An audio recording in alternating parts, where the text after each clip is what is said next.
मनोहर. माझी 2 मुले आहेत. एक शार्विन रवींद्र मनोहर आणि एक श्रमण रवींद्र मनोहर. सध्या ते आता 12वी आणि छोटा 8वीला शिकत आहे.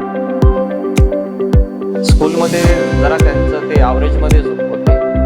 मला त्यांना क्लास शोधायचा होता, क्लास लावायचा होता. तेव्हा घरापासून काही अंतरावरच मला गुरुकुल क्लास मिळाला आणि गेले 4 वर्षापासून ते गुरुकुल क्लासमध्ये ट्युशन घेत आहे आणि त्यांच्यामध्ये छान आणि बऱ्यापैकी प्रोग्रेस आहे.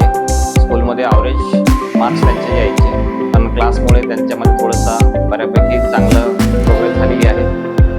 आणि क्लासचे वैशिष्ट्य म्हटलं म्हणजे स्कूलपेक्षा ते किंवा क्लासमध्ये छानपैकी टेस्ट रेग्युलरली घेत असतात. त्यांचा स्टाफ छान आहे, मी पर्सनली त्यांना ओळखतो आणि बऱ्यापैकी त्यांची प्रोग्रेस आहे असं मला आता तरी